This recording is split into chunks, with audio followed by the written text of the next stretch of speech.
Okay. All right, apply and do the formulas of area and circumference of a circle and then area of a regular polygon. Okay, a little bit of terminology with the circle and then probably a term there that you haven't heard before, apothon. That's with our regular polygons. Okay, so first of all, just to clarify again, a circle is the locus. We haven't seen that word for a while. What did locus mean? So it's the locus of points. That was like saying it's the set of points that follow a certain rule. Okay, so it's the locus of points in the plane that are a fixed distance from a point that's called the center of the circle. So you have point A, and on that flat surface, any point that is the same distance, like 2 inches away from A, gets marked, and that creates a curve, which is the circle. We name circles with a symbol that's just basically a little circle with a dot inside. And circle A has a radius and a diameter. Clarify for me, what's a radius? It is halfway across the circle. Okay, It goes from halfway the center of the across. circle to one edge of the circle. Right, goes from that center point to the edge of the circle. It is twice as long, or excuse me, half as long as the diameter. Diameter is twice as much. Diameter has to go through the center of the circle. All right, so diameter and radius. Okay, pi is involved in the formula for area and circumference. So where does pi come from? Actually, pi is defined to be the distance around a circle divided by the distance straight across the circle. So circumference divided by diameter is one way that they define what pi is. So if we would change that formula a little bit, if I would simply multiply each side by pi, or excuse me, by d, we get one of the formulas for circumference. Circumference is diameter times pi. I like to use a different version of it. Since the diameter is 2 times the radius, I like to use pi, I don't write it in the order that it is right now, pi 2r, or just scrambled around. 2 pi r is my preferred formula for circumference, but pi times diameter is also a formula for circumference. Did I put both of those in your notes? Circumference of the circle. All right. And then you can get the formula for the area of a circle by taking a circle and dividing it into like pie-shaped pieces. It says you can use circumference of a circle to find the area, divide it and rearrange the pieces, and it resembles a parallelogram. And this one has kind of curved edges to it. If I would divide it into more pieces, notice, oops, those edges don't curve as much.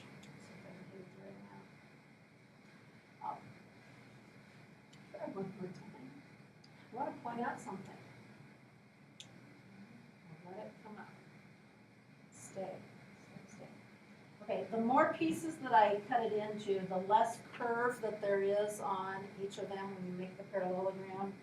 So if you would even divide it again and again, you would come up with a pretty good straight parallelogram instead of the curves.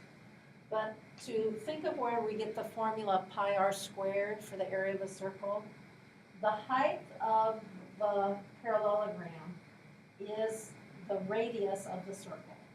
And that's where it comes from. So if you get smaller and smaller pieces, it gets closer and closer to being exactly the radius for the height. The base of the parallelogram comes from half of the pie-shaped pieces. So if we go on that outside edge, the whole distance around a circle is 2 pi r. So if we're going half of it, we're going 1 pi r around. So this curved edge is 1 pi r, which on our parallelogram is the base. So if we take that pi r times the radius for the height, that's where we get pi times radius, or pi r squared with a formula that you're familiar with. Again, I think it's good to know where they come from rather than just memorize a formula. All right, let's try an example. Easiest problems, well, let's do an easy one. Okay, on your notes there, an easy one would be, let's take the radius of 6, find the circumference, find the area. If you're looking for hypothesis and conclusion, what's the hypothesis? What do you need to have to apply these formulas?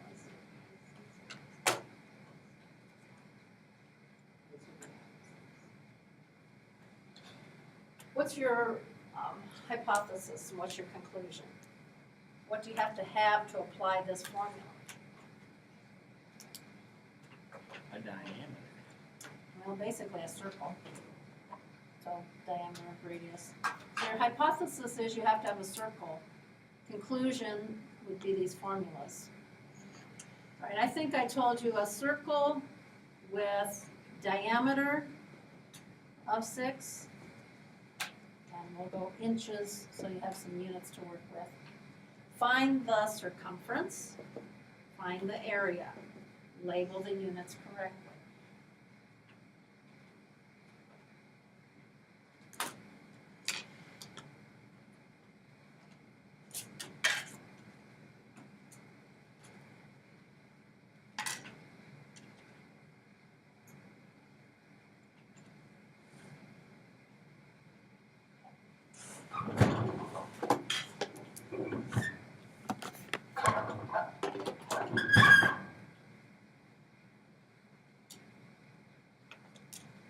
Probably need to talk about what form do we put the answer in. Well, what's going to be more exact than anything else is if you just leave the pi symbol in the problem.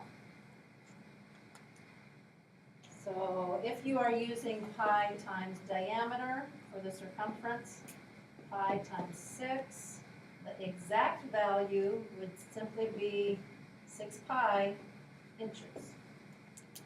That's leaving it in terms of pi. And that actually is the exact value, 6 pi. Kind of like 6 times the square root of 3 was more exact than going to decimal. 6 pi is more exact than substituting. If you substitute, do all of you have a pi button on your calculator? That would be more exact than just using a 3.14. So 6 times, hit the pi button, equals, and then let's go hundredths. 18.85. Now, which one's exact? 6 pi. 6 pi is exact. So we're actually going to be leaving a lot of answers in terms of pi because that is exact. All right, area, pi times radius squared. Is the radius squared the same as the diameter? No, it's not. The only time that would be the same is if your radius was 2. Or 0. Or 0. But if it's 0, you don't have a circle. Or 1. No. That wouldn't even work. Okay, so if the diameter is 6 inches, what's the radius? 3. So half of 6, 3 inches. So our area is pi times 3 squared. If I keep it in terms of pi, what am I showing the answer as? The exact. Exact, and 3 squared is 9. So I would say 9 pi square inches is the exact area. What's that approximately? 28.27.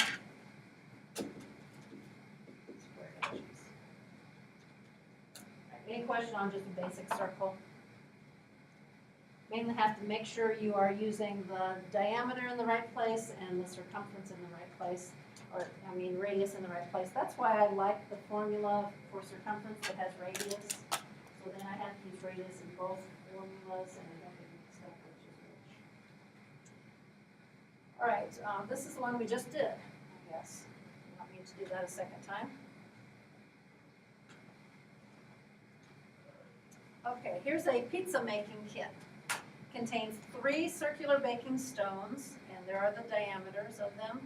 Find the area of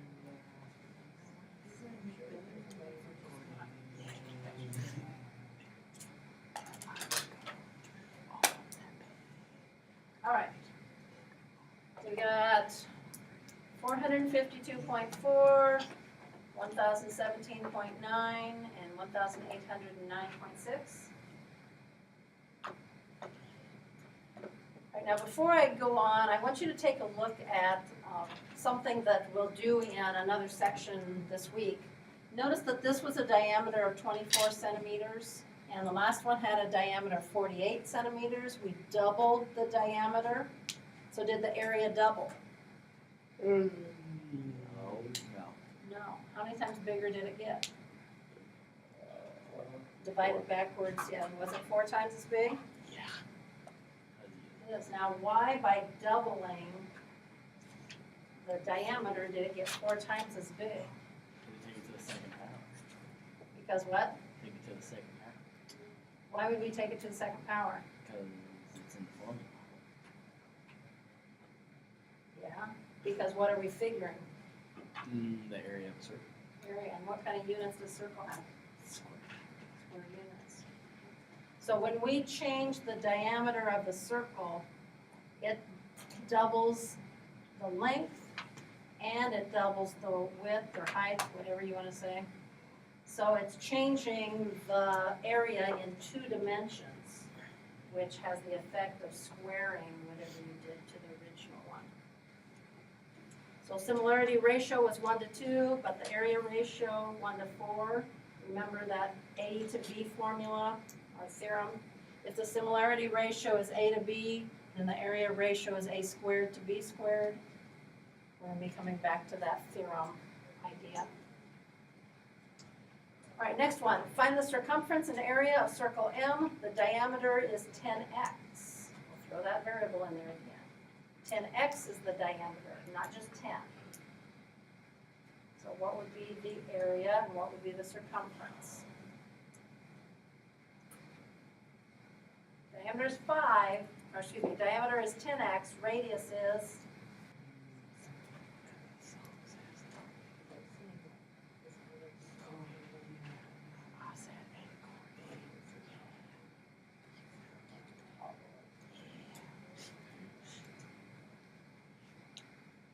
Can you come up with a final number? No, this is going to be an expression. So here's circumference, 2 times pi times 5x, or the other formula if you chose it. So it's just going to be 10x pi or 10 pi x feet. You can't completely get rid of that variable because you don't know what x is equal to. And then area, 5x, you have to square that. What do you get when you square 5x? And then left to the right, 25x squared. And then we still have to say multiply that times pi. So 25x squared times pi square feet. We're going to throw variables in there once in a while to give it a little more difficulty. Question on those? Okay. Let's go backwards. You find the radius.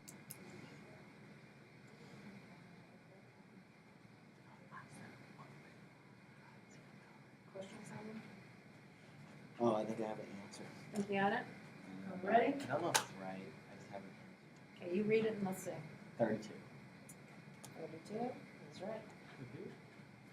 Because you divided by 2 and you divided by pi, the pi canceled out. And that's part of why we leave the pi in there, because if you had a decimal, it might not divide out nicely.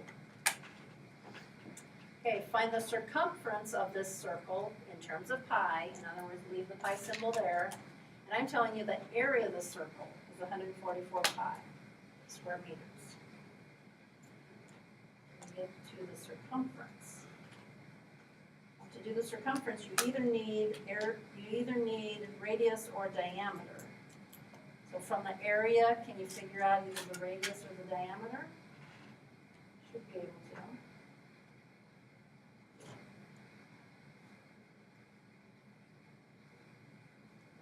area formula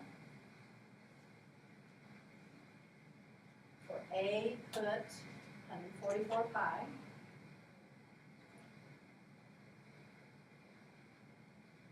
Solve for R. Start by dividing each side by pi. That will get rid of the pi.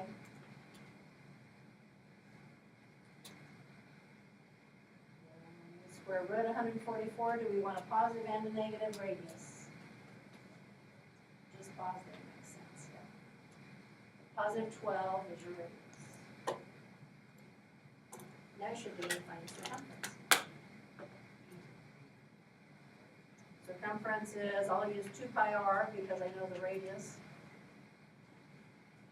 And the radius is 12. 2 times 12 is 24. 24 pi meters. And realize pi is part of the number. Pi is not part of the label. Pi is part of the number. In other words, that's about like 24 times 3 something. Again, something on that one?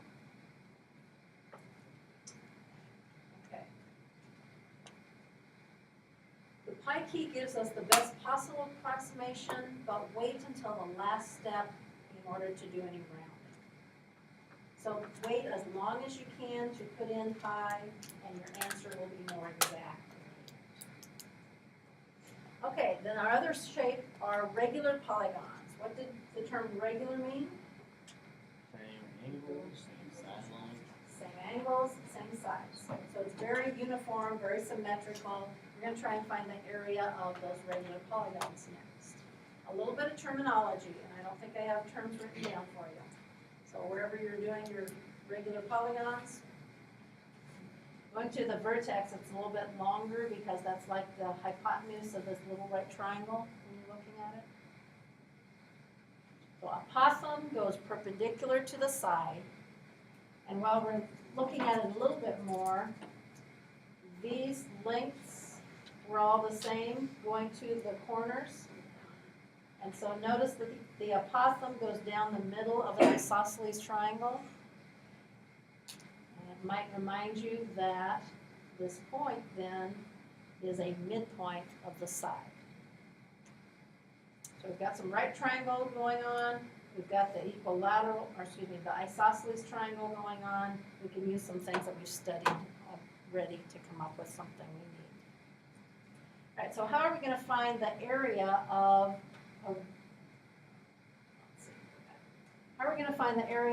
a regular polygon? Well, we're going to break it into triangles. And on those triangles, we'll need to know usually some angle. And you can go with the corner angles, but the total always changes. So it's really more consistent if we go with what's called a central angle. So the last term, I think, that you have to define, a central angle of a regular polygon has its vertex at the center and its sides pass through consecutive vertices. So it's not just any angle at the center. It goes from one vertex to the center and then to the very next vertex.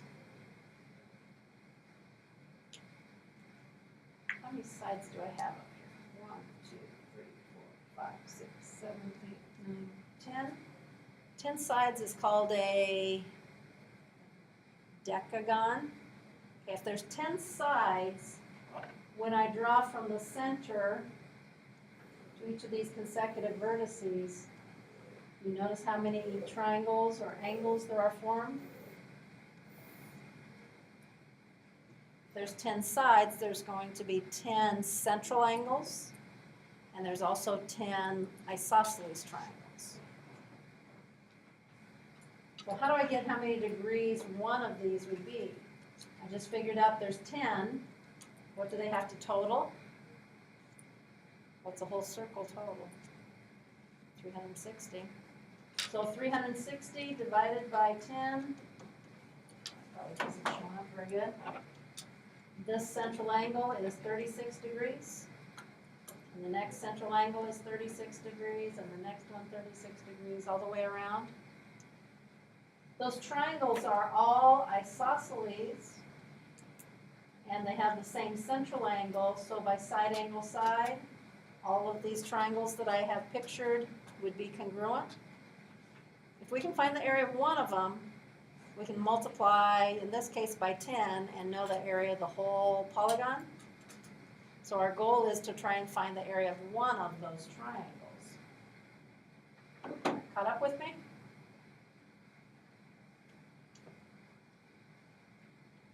So let's practice central angles just a little bit.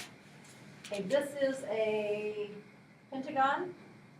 How many degrees would its central angle be? Figure it, but don't shout it out. How big is the central angle on a pentagon? Regular pentagon.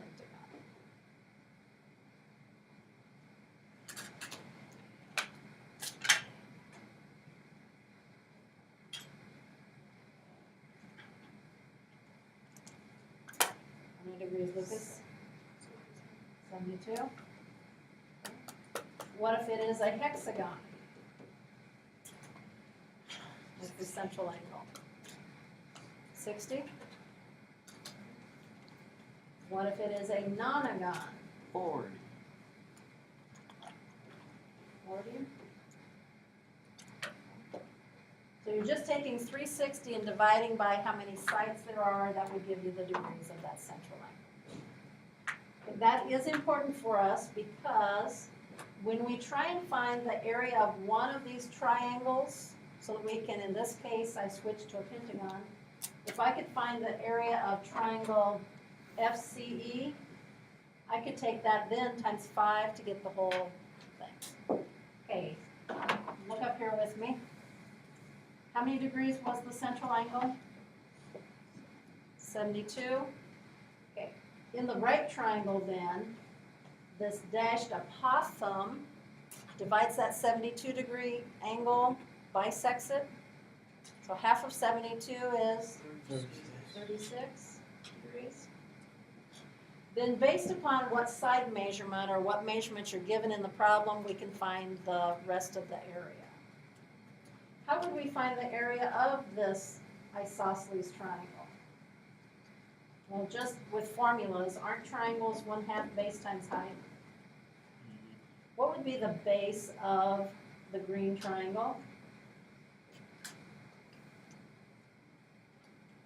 If I'm going to use the apothem as the height, wouldn't the base be the side of the polygon? Yeah. So instead of B, I'm going to put S for side. And what's the height of the green triangle? Dash line. And that is now called apothem. That's the apothem. So this would be the area of one triangle. Then if I multiply it times how many triangles there are, I'll have the total area. The number of triangles always matches the number of sides. So a formula for the area of a regular polygon can be 1/2 the length of the side times the apothem times the number of sides. Now that's not the one I have on the wall. What I did was try to condense it a little bit. If you know how long each side is, and you multiply that by the number of sides, what's that really give you? What's the length of the side times the number of sides when they're all the same? Perimeter. And so I have chosen to give you the formula 1/2 apothem times perimeter for the area of regular polygons. Because the perimeter takes into account the length of the side and the number of sides. So you just have less variables to work with. So that explanation will get us to the formula that is on your notes. Area of a regular polygon is 1/2 AP. A stands for, well, the little a. Little a stands for apothem. That goes from the center where? Perpendicular to the side, correct. And P is the perimeter of this shape. Okay, let's do a sample. Find the area of a regular hexagon. The side length is 5 centimeters. The apothem is 4.3. We're not using pi, so we're going to go to a decimal. Here's 10. 1/2 times apothem times perimeter.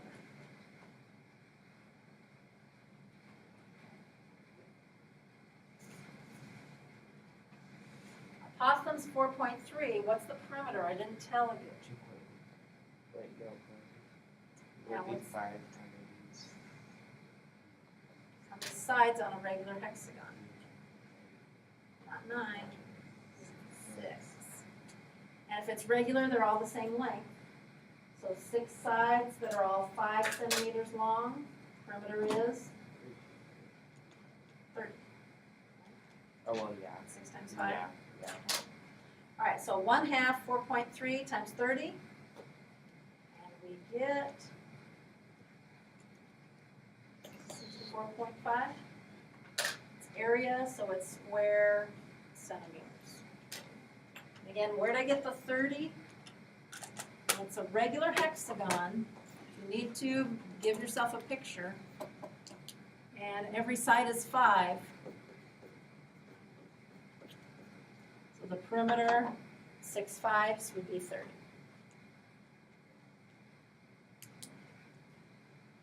All right, that's a simple one. This is a little bit harder. Find the area of the regular dodecagon with side length of 5 to the nearest 10.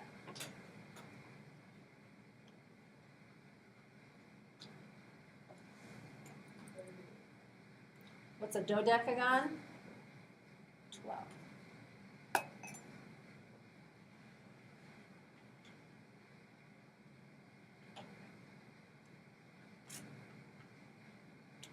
You have the perimeter figured out? Perimeter was 5 times 12, so 60. But what's missing?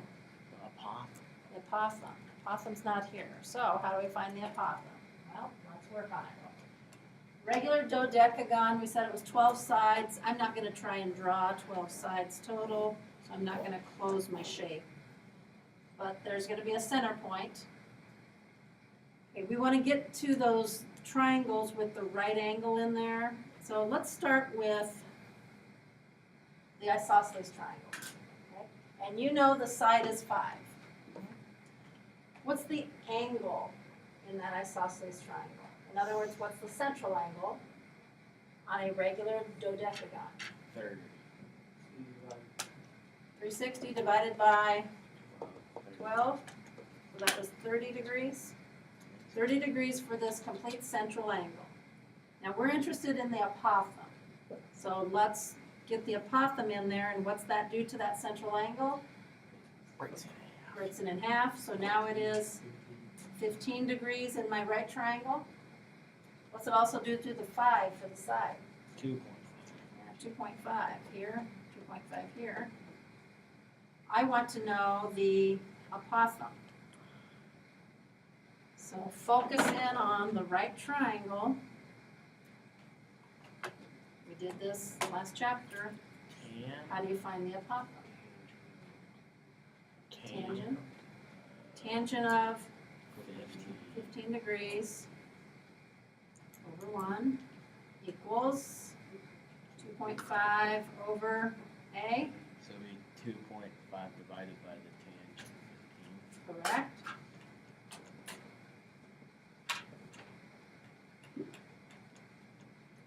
Now, on things like that, you need to go hundredths. 9.33. 9.33. Okay, that's the apothem. Think about how we got there. Central angle, half of it because of the right triangle, and then we went from there. So you should be able to finish the area now. Apothem, 9.33. Perimeter, we said, was 60. So what's the final area? 279. 279.9. Okay, let me click ahead here.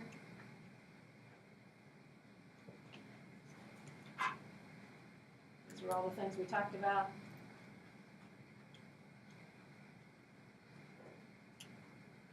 $279.9 square centimeters. Give me a thumbs up or down if you made sense out of that. Okay. Now let's find the area of a regular octagon. with a radius of length 4. What do I mean by radius? Do I really mean apothem? No.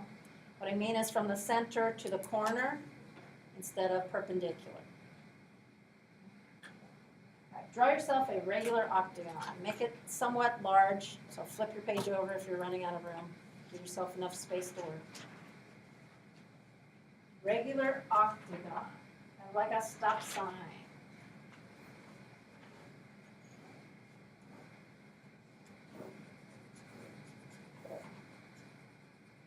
It's not too regular, but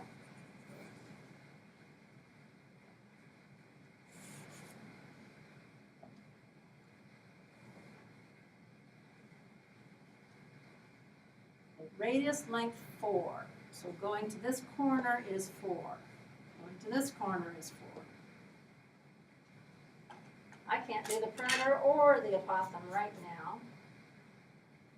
So what do I need to come up with? What's the central angle? 45. And how are you getting that? 360 divided And that was 45. So that's your whole central angle. We're going to be interested in the apothem. So the angle we want to be using is by 22.5 degrees. All right, let's try and find the apothem.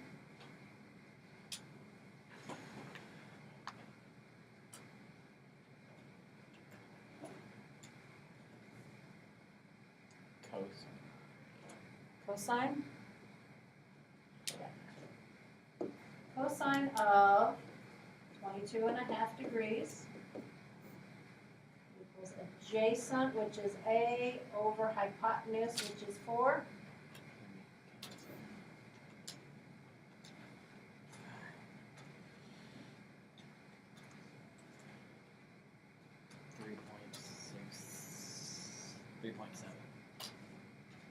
We'll go 2 places. Yeah, it would round up to 70, wouldn't it? Apothem is about 3.70. Okay, and what else are we going to need? Apothem perimeter. We need perimeter. Can we figure out any measurement to help us out? The bottom of the right triangle. And you should be able to get this side figured out, and we can get the perimeter from that. I'm going to put an X right here. And since we rounded the apothem, I'm not going to use the apothem. I could do Pythagorean theorem, but I'm going to do something without it. I'm not going to use tangent because that would involve the apothem that we just rounded. I'm going to use the X and the 4. So, Opposite and hypotenuse, sine. So I'm going to do the sine of 22.5 being X over 4.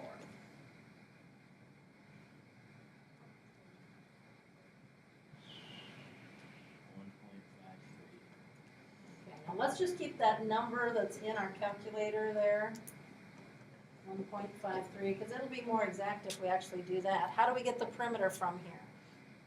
times 16. Times, 16. okay, you could do 2 things. You could multiply by 2 to get the whole side, and then 8 to get the perimeter. Or Connor's saying take X times 16. That would work also. So what's the perimeter?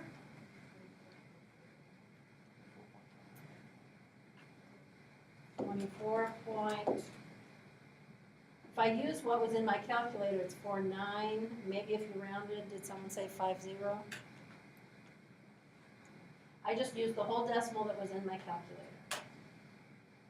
So based upon that, I'm getting an area of 1/2 of 3.70 for the apothem, and the perimeter of 24.49, 45.3. 45.3. What are our units? Centimeter squared. Did you say 3.3? I think a lot of the areas in the end, they'll say tenths, because that allows a little bit for whether you round it early or not. think for the most part, if you would go to hundredths as you are working the problem and then round to tenths at the end, we will, for the most part, always agree. We might run into one here or there where that doesn't end up the very same, but that works pretty good. Okay, thumbs up or down? Make sense out of that one? All right, should we look at what I haven't talked to you about, see if there's anything more? We did. See, I had 24.48 because I had rounded the x value. But in the end, I think we got the same area. Okay, so we did circles, area, and circumference. And then we did the regular polygons, nonagon, octagon. We didn't do one with a side length. Let's think about number 4 here.